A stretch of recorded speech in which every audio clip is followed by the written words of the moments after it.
하나님의 말씀 보겠습니다. 하나님 말씀 사도행전 2장 37절에서 42절에 있는 말씀입니다. 사도행전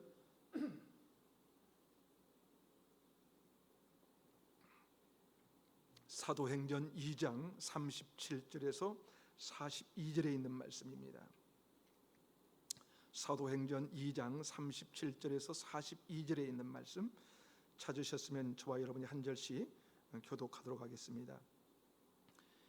그들이 이 말을 듣고 마음에 찔려 베드로와 다른 사도들에게 물어 이르되 형제들아 우리가 어찌할꼬 하거늘 베드로가 이르되 너희가 회개하여 각각 예수 그리스도의 이름으로 세례를 받고 죄 사함을 받으라. 그리하면 성령의 선물을 받으리니 이 약속은 너희와 너희 자녀와 모든 먼데 사람 곧 주 우리 하나님이 얼마든지 부르시는 자들에게 하신 것이라 하고 여러 말로 박정하여 권하여 이르되 너희가 이 패역한 세대에서 구원을 받으리라 하니 그 말을 받은 사람들은 세례를 받음에 이날에 신도의 수가 3천이나 더하더라. 그들이 사도의 가르침을 받아 서로 교제하고 떡을 떼며 오로지 기도하기를 심쓰니라. 아멘. 최근 한국교회에 가장 큰 고민이 있다면 그것은 교회 성정이 아니라 건강한 교회입니다. 건강한 교회. 다시 말해서 교회다운 교회를 만들자는 것이지요. 그렇다면 교회다운 교회라는 어떤 교회일까? 어떤 교회일까요? 많은 사람들이 생각하기를 교회가 사회 봉사와 구제를 실천할 때 교회는 교회다울 수 있다고 말합니다. 그러나 여러분, 그것이 교회다운 교회는 아닙니다. 물론 교회가 사회 봉사에 참여하거나 또 구제하는 일을 해야 합니다. 그러나 그것이 교회의 본질은 아니라는 것이죠. 유명한 신학자이자 설교가인 마틴 로이드 존슨은 교회가 교회다운 모습을 찾지 못하는 것, 그것은 교회에 다니는 사람들, 즉 크리스찬이라고 불리는 사람들이 그리스도인이 된다는 것이 무엇인지를 알지 못하기 때문이라고 말합니다. 그리스도인이라고 자처하는 많은 사람들에게 그리스도인이 된다는 것이 무슨 뜻입니까? 라고 물어보면 제대로 대답을 하지 못한다는 거예요. 대답을 못한답니다. 그저 때때로 하나님과 종교적인 문제들을 생각하고 얼마간 선한 삶을 살려고 노력하는 것이라고 생각한다는 것이죠. 그러나 신약 성경에 보면 그리스도인들은 자신들이 누구이고 또 무엇을 믿는지에 대해서 정확히 아는 사람들이었습니다. 사도 베드로는 베드로전서 3장 15절에서 그리스도인들에게 이렇게 편지합니다.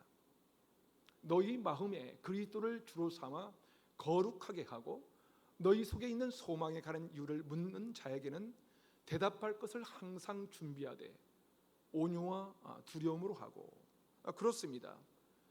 그리스도인은 자신이 왜 그리스도인지에 대해서 대답할 수 있는 사람들이라는 거예요. 대답해야 된다는 것이죠. 그저 다른 사람들보다 착하게 살고 선하게 사는 것이 그리스도인이 아니라는 거예요. 물론 참된 그리스도인이라면 당연히 착하고 선하게 살죠. 그리고 그런 열매들을 맺습니다. 하지만 그것이 그리스도인이냐 아니냐를 가름하는 시금석은 아니라는 것입니다. 왜냐하면 그리스도인이 아니면서도 많은 선을 행하고 고상한 생각을 하며 기꺼이 희생을 감수하는 사람들이 얼마든지 있기 때문에 그렇습니다. 그렇다면 그리스도인이 된다는 것은 무엇을 의미하는 것일까? 무엇을 의미하는 것일까요? 첫 번째로 예수 그리스도에 대한 생각이 완전히 바뀌는 사람입니다. 저희 어머니는 원래 불교를 믿었던 분이었어요. 그래서 태어나서부터 저는 불교 집안에서 자랐습니다. 그래서 어릴 적에 종종 절에 가시는 어머님을 따라간 적이 있어요. 따라가서 두 손을 모으고 뭔지 모르고요 절을 했던 기억이 있습니다. 더구나 제가 어렸을 때 승려들이 저희 집에 자주 오곤 했습니다. 그러니 어릴 적 예수 그리스도는 저와 아무 상관이 없는 존재였습니다. 학교에 가서 배운 예수는 4대 성인 중에 한 사람이었어요. 그런데 제가 초등학교 5학년 때 동네 누나의 전도로 처음 교회를 다니게 되었고 또 중고등부 수련을 통해서 예수가 그리스도라는 사실을 복음을 듣게 되었습니다. 성령이 역사하셔서 제가 죄인임을 깨닫게 되었어요. 죄인임을 깨닫게 됐고, 그리고 예수님에 대한 생각이 완전히 바뀌게 되었습니다. 그 이후로 예수님은 저에게 4대 성인 중에 한 사람이 아니라 나의 구주요 나의 주님이셨습니다. 그렇게 저는 그리스도인이 되었습니다. 그렇습니다. 그리스도인이 된다는 것, 이 그리스도인이 된다는 것, 그것은 예수 그리스도에 대한 생각이 바뀌는 거예요. 바뀌는 것입니다. 오늘 보면 사도행전 2장 37절을 한번 보십시오. 2장 37절을 함께 읽어볼까요? 시작. 그들이 이 말을 듣고 마음에 찔려 베드로와 다른 사도들에게 물어 이르되 형제들아 우리가 어찌할꼬 하거늘. 자, 베드로의 설교를 들은 사람들이 어떤 반응을 보이고 있습니까? 지금 첫 번째로 그들은 마음에 찔렸다고 성경은 기록해 주고 있어요. 마음에 찔렸다. 이 단어의 그 헬라어로 카타니스인데요, 이 말은 말 발굽에 움푹 파인 상태를 의미합니다. 말이 탁 달려갈 때 움푹 파이지 않습니까? 메마른 땅에 말갈국이 파일 정도의 충격을 받은 거예요. 충격을 받았습니까? 왜요? 그들이 죽인 예수가 바로 주와 그리스도라는 사실을 깨닫게 되었기 때문에 그렇습니다. 바로 앞에 사도행전 2장 36절을 보면 이렇게 기록합니다. 그런즉 이스라엘 온 집은 확실히 알지니 너희가 십자가에 못 박은 이 예수를 하나님이 주와 그리스도가 되게 하셨느니라 하니라. 아멘. 자, 여러분, 아멘이라고 할 수 있는 것이 얼마나 큰 축복인지 아십니까? 여러분, 아멘이라고 하는 것, 아무나 아멘이라고 하지 않거든요. 제가 종종 신방하면서 이제 병석에 있는 분들이 있지 않습니까? 예수 믿지 않는 사람들 복음을 제시하고 아멘을 유도하는데도요, 아멘 소리가 안 나옵니다. 아멘이 안 나와요. 그냥 아멘하는 거 아닙니다. 왜냐하면 성령께서 깨닫게 해주시지 않으면 아멘이라고 대답할 수가 없기 때문에 그래요. 성령께서. 오늘 본문에 베드로의 설교를 들은 마음에 찔린 예수가 주와 그리스도라고 생각을 바꾼 이 사람들이 누구입니까? 지금 누구예요? 바로 예수를 죽인 사람들이에요. 예수를 죽인 사람들, 예수를 죽이는데 직간접으로 동조한 사람들이었어요. 그 사람들이 마음이 찔린 거예요. 그 사람들 마음. 그들은 십자가에 달린 예수를 조롱하고 비난하고 멸시했던 사람들입니다. 그런 그들이 예전처럼 분노하거나 조롱하거나 변명하지 않았을까요? 여러분, 베드로의 설교 때문이었을까요? 그렇나요? 베드로가 설교를 너무 잘해서 모두들 은혜 받아서 그랬을까요? 아니요, 아닙니다. 여러분, 베드로는 어부였습니다. 어부였어요. 공부를 많이 한 학식이 있는 사람이 아니었어요. 논리적으로 설교할 수 있는 사람이 아니었습니다. 그러니 투박한 언어로 전달된 그의 설교가 그들의 강팍한 마음을 설득할 수는 없었을 거예요. 그렇다면 어떻게 그들의 마음이 찔렸고 생각이 바뀌었을까? 어떻게 바뀌었을까요? 그것은 바로 성령이 역사하시기 때문에 그렇습니다. 성령이 역사하신 거예요. 성령이. 레리 오스본이라는 사람이 쓴 잘못된 그리스도의 영성이라는 책이 있습니다. 그 책에 이런 내용이 있습니다. 교신 중에 포르노에 중독된 닉이라는 사람이 있었답니다. 그런데 그는 놀랍게도 자신이 그리스도인이고 포르노 잡지 수집은 하나의 취미일 뿐이고 잘못된 일이 아니라고 생각하더랍니다. 왜 그렇게 됐을까요, 여러분? 왜 그렇게 됐을까요? 포르노를 처음 보았을 때 수치심, 양심에 찔렸던 그것을 무시했기 때문입니다. 성령께서 양심을 통해 말씀하셨을 때 그는 그것을 지속적으로 무시했어요. 무시했음으로 말미암아 결국 양심은 굳어지고 만 거예요. 그러게 여러분, 찔림을 받는다는 것, 찔림을 받는다는 것, 그것은 성령의 역사예요. 성령의 역사. 그러나 그 성령의 역사를 무시하고 생각을 바꾸지 않으면 양심은 무뎌질 것입니다. 우리의 양심은 굳은 살로 무뎌지고 말 거예요. 그리고 우리의 삶 속에 이런 질문은 사라지게 될 것입니다. 우리가 어찌할꼬? 우리가 어찌할꼬? 우리가 어찌할꼬? 그렇습니다. 우리가 삶 가운데 혹 죄의 길에 빠져 있을 때 양심의 소리를 들려오는 이 질문이 다가올 때 죄에서 돌이키기를 원하시는 하나님의 음성으로 들려온다면 우리가 십자가에 못 박힌 예수를 하나님이 주와 그리스도가 되게 하셨다는 이 진리 앞에서 회개하는 마음이 주시는 이 질문을 회피하지 않고 생각이 바뀐 사람, 아니 그리스도인이 되고 중직자가 되어서도 말씀 앞에 자신을 돌아보지 않으며 이 질문을 지속적으로 던지는 사람, 그 사람을 성경은 그리스도인이라고 부르는 거예요. 그리스도인이라고. 한 걸음 더 나가서 그리스도인이 된다는 것은 무엇을 의미하는 것일까?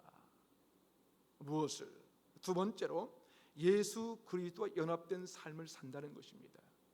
예수 그리스도와 연합된 삶을 산다. 기독교 전문 리서치 그룹 바나 그룹의 대표인 데이비드 키네먼이 게이브 라이언과 함께 연구 조사에 쓴 책 중에 나쁜 그리스도인이라는 책이 있습니다. 나쁜 그리스도인. 그 책에서 왜 그리스도인들은 그리스도인답지 못한가라는 질문에 이런 답을 주고 있습니다.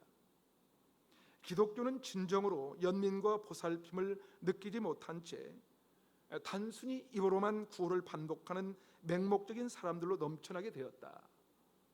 기독교는 진심을 잃어버린 채 마케팅되고 있으며 두려움을 팔아먹고 사는 미신과 다를 바 없이 변해버렸다. 여러분, 그리스도인이 된다는 것, 그것을 한마디로 표현한다면 예수님 때문에 인생이 변화되는 거예요. 인생이 변화된다는 것이라고 정리할 수가 있는 것입니다. 한 주일학교 선생님이 어린 아이들에게 이런 질문을 했다고 합니다. 어린이 여러분, 예수님을 믿는다는 것이 무슨 뜻이죠? 이런 질문을 했어요. 그러자 이 한 아이가 손을 번쩍 들고 이렇게 대답했다고 합니다. 예전에 좋았던 것을 싫어하고 예전에 싫어했던 것을 좋아하는 거예요. 사랑하는 여러분, 예수 믿는다는 것이 무슨 뜻이라고 생각하십니까? 아니, 여러분에게 예수 믿는다는 것은 어떤 의미가 있습니까, 여러분? 어린 아이들, 아니 성경을 잘 모르는 사람들도 그리스도인들에 대해 갖고 있는 정확한 지식 하나가 있어요. 그게 뭐냐면 그것은 예수 믿으면 이전과 다르게 산다는 거예요. 이전과 다르게 산다. 아까 우리가 부른 찬송가에도 이런 가사가 있죠. 예수를 나의 구주 삼고 성령과 피로서 거듭나니 이 세상에서 내 영혼이 하늘의 영광 누리도다. 이것이 나의 간증이요 이것이 나의 찬송일세. 나 사는 동안 끊임없이 구주를 찬송하리로다. 무슨 말입니까, 여러분? 예수를 믿고 거듭나니까 힘들고 어려운 세상, 결코 쉽지 않는 이 세상을 사는 것도 하늘의 영광을 누리는 삶이라고 기쁨으로 고백하는 찬송 아닙니까? 우리 부르는 찬송이에요. 그렇습니다. 예수가 주와 그리스도라는 사실을 깨닫고 생각이 바뀐 사람들은 바로 이것이 간증이고 고백인 거예요. 오늘 본문에서도 예수가 주와 그리스도라는 것을 깨닫고 생각이 바뀐 사람들에게 베드로가 뭐라고 말하고 있습니까? 사도행전 2장 38절을 보면 이렇게 얘기합니다. 38절을 한번 보십시오. 함께 읽어볼까요? 시작. 베드로가 이르되 너희가 회개하여 각각 예수 그리스도의 이름으로 세례를 받고 죄 사함을 받으라. 그리하면 성령의 선물을 받으리니. 어떻게 하라고요? 자, 회개하고 예수 그리스도의 이름으로 세례를 받으라는 것입니다. 다시 말해서 변화된 삶을 살라는 거예요. 변화된 삶을 살아라. 이전에 살던 삶의 방식에서 돌아서서 예수님과 함께 새로운 삶을 살라는 거예요. 변화되라는 거예요. 여러분, 회개가 무엇입니까? 여러분, 회개가 뭐예요? 회개라는 말은 헬라로 메타노에로라는 단어인데 이것은 돌이키다 이런 뜻입니다. 돌이키다, 가던 길에서 돌아서다라는 뜻을 가지고 있습니다. 그렇다면 예수 그리스도의 이름으로 세례를 받고 죄 사함을 받으라는 말은 무슨 뜻입니까? 여러분, 세례라는 종교 행위가 중요하던 것이 아니에요. 이 세례의 의미가 무엇입니까, 여러분? 세례의 의미가 뭐예요?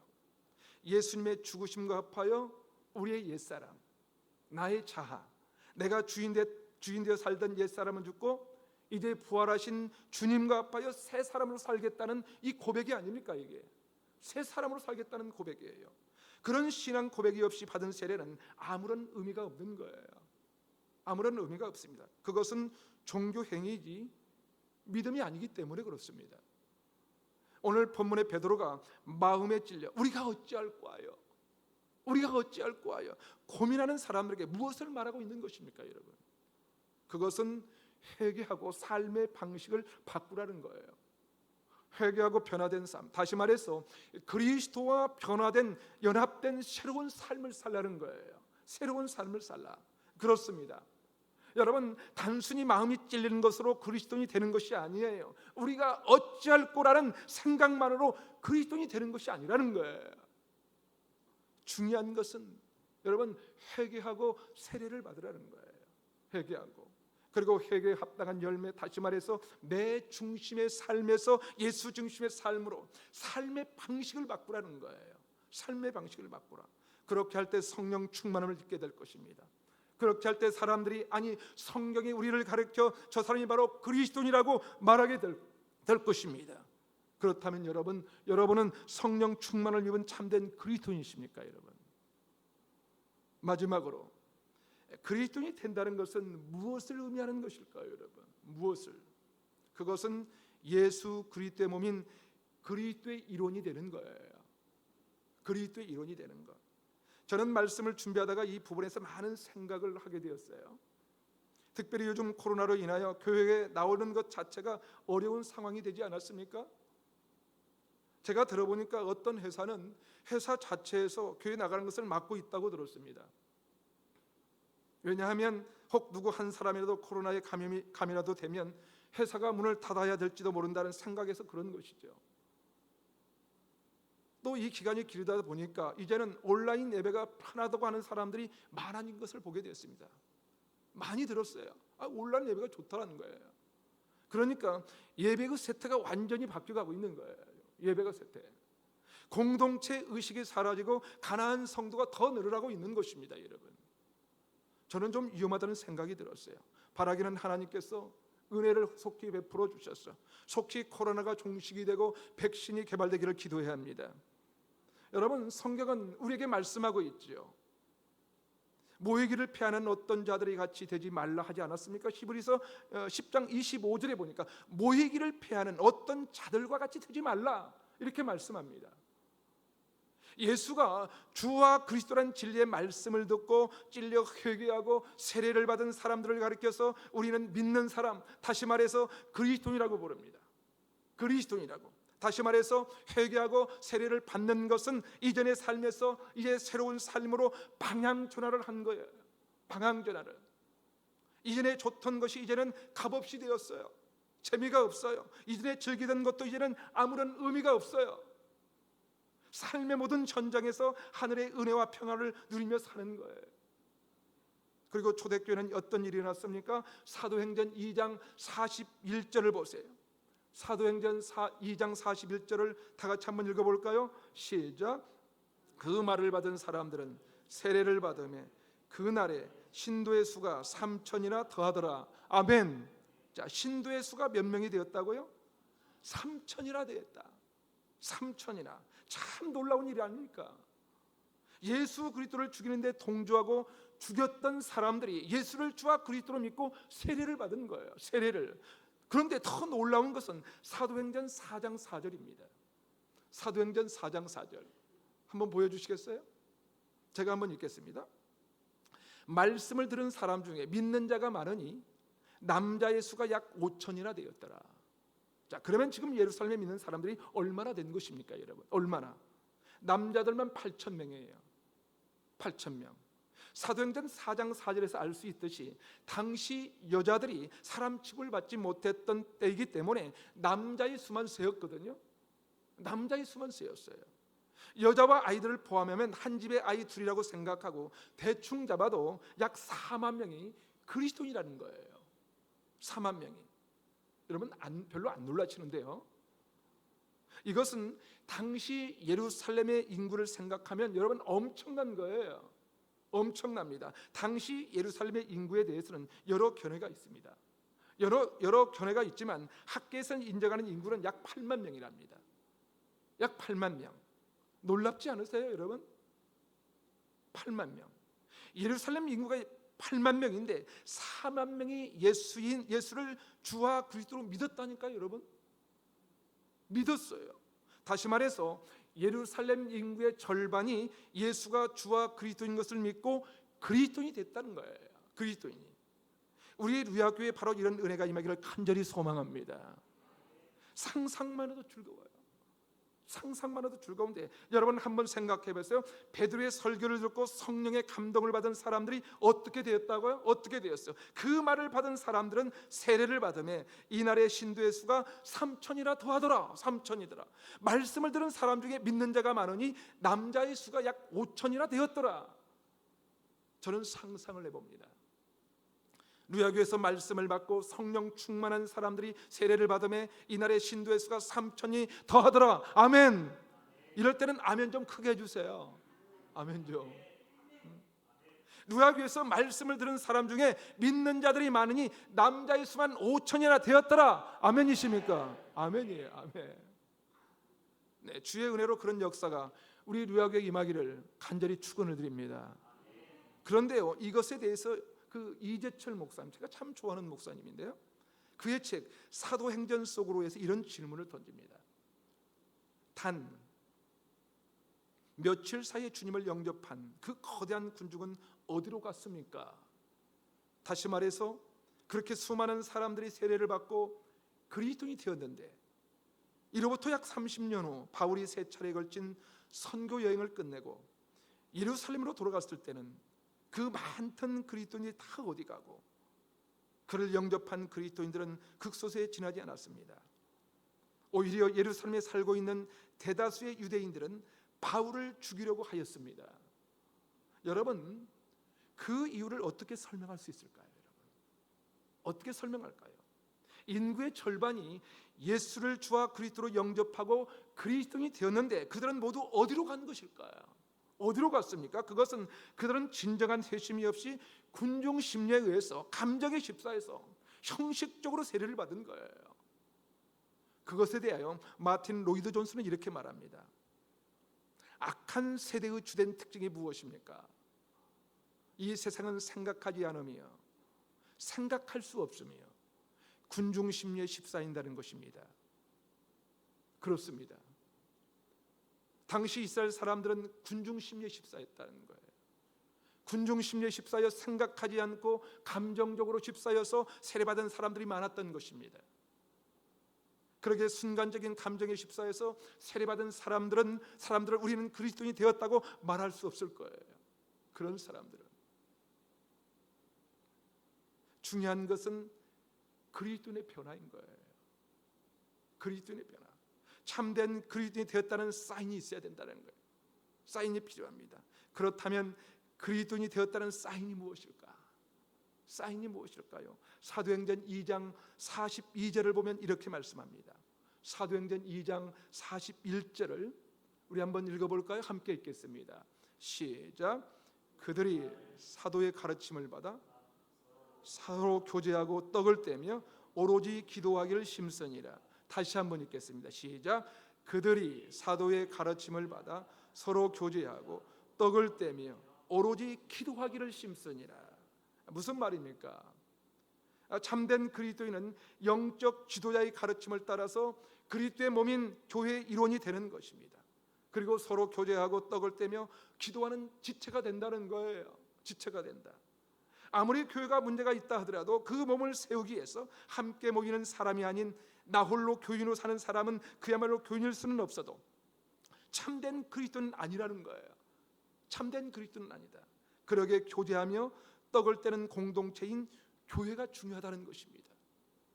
사실 이런 은혜를 누려야 하는데 교회는 함께 교제하며 떡을 떼는 공동체가 되는 것이 중요하다는 것이죠.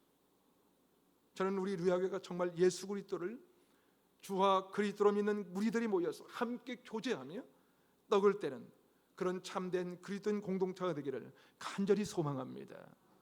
그래서 저는 예배를 드리고 난 후 함께하는 식탁 교제가 예배의 연장이라고 생각하는데 코로나가 우리의 발목을 잡고 말았어요.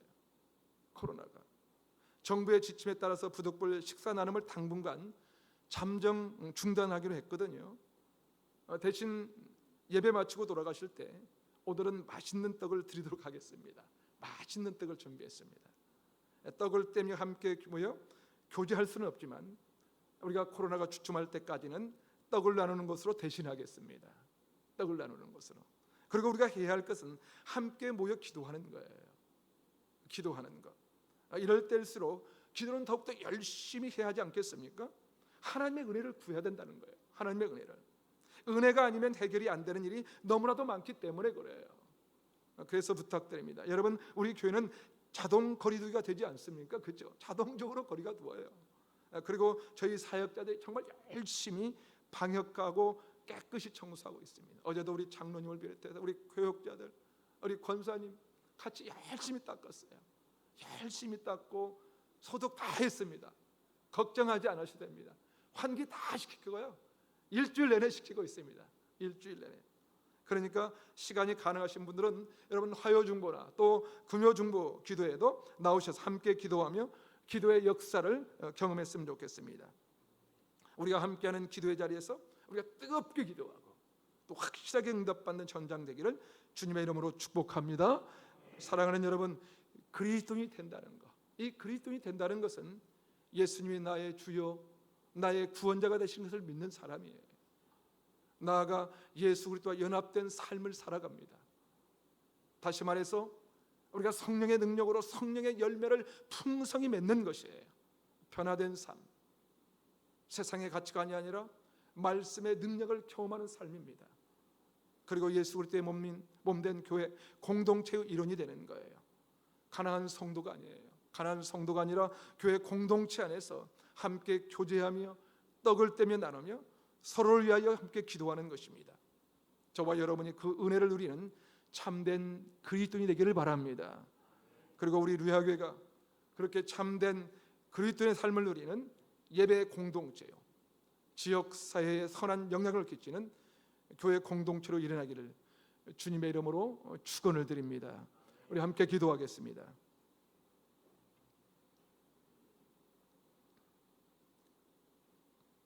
이제 우리가 오늘 주신 말씀을 새겨보면서 함께 기도하기를 원하는데요, 다시 한번 말씀 앞에서 나는 참된 그리스도인가 질문해 봅시다. 그리고 이렇게 기도합시다. 예수님은 나의 주님이시며 구원자이십니다.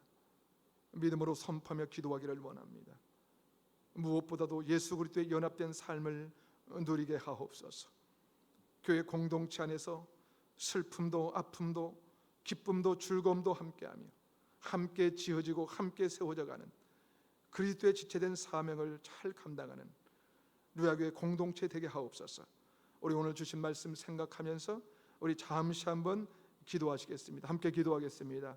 하나님 아버지, 오늘 주님 주신 말씀 생각하며 주 앞에 나갑니다. 아버지 하나님, 나는 참된 그리스도인가? 나는 과연 그리스도인가? 주님, 이 시간도 한번 생각해 봅니다. 하나님, 예수님은 나의 주님이시고 구원자이신 것을 믿습니다. 아버지 하나님, 무엇보다도 예수 그리스도와 연합된 삶을 살아가겠습니다. 교회 공동체 안에서 슬픔도 아픔도 기쁨도 즐거움도 함께하면서 함께 지어져가고 함께 세워져가는 그리스도의 지체된 사명을 잘 감당하겠사오니 주님 도와주시옵소서. 그런 교회가 될 수 있도록 우리와 공동체를 주님 붙잡아 주시고 이곳에 속해 있는 모든 한 사람 한 사람이 아버지 하나님 성령의 능력으로 성령의 열매를 풍성히 맺을 수 있도록 주님 도와주시옵소서. 변화된 삶, 세상의 가치가 아니라 말씀의 능력을 경험하며 살아가는 우리 모두가 다 될 수 있도록 아버지 도우시고 역사하여 주시옵소서. 오 주님 도와주옵소서. 하나님 감사합니다. 주님 역사하여 주시옵소서. 좋으신 하나님 아버지 감사합니다. 우리를 예수 그리스도의 십자가 사랑으로 구원해 주시고 그리스도의 지체로 지어져 가고 세워져 가게 하시니 참 감사합니다. 우리가 참된 그리스도인이 되어 하나님을 기쁘시게 하는 삶을 살도록 성령 하나님 우리를 도우시고 주님 인도하여 주시옵소서. 세상의 즐거움보다 하늘의 평안과 영광을 누리며 살게 하시고 특별히 어려운 시기를 지나고 있는 지금 우리가 더욱더 사랑하며 함께 기도하고 서로를 세워주며 주님이 원하시는 믿음의 공동체로 자라갈 수 있도록 주께서 세우신 루야교회를 축복하시고 주님 인도하여 주시옵소서. 무엇보다도 우리 루야교회가 선하신 하나님의 뜻을 이루는 교회 공동체로 일어나게 도와주시고 주님의 영광을 온 땅에 나타날 수 있도록 주님 역사하여 주시옵소서. 모든 영광 주께 드리며 교회의 주인 되신 예수님의 이름으로 기도하옵나이다. 아멘. 아멘.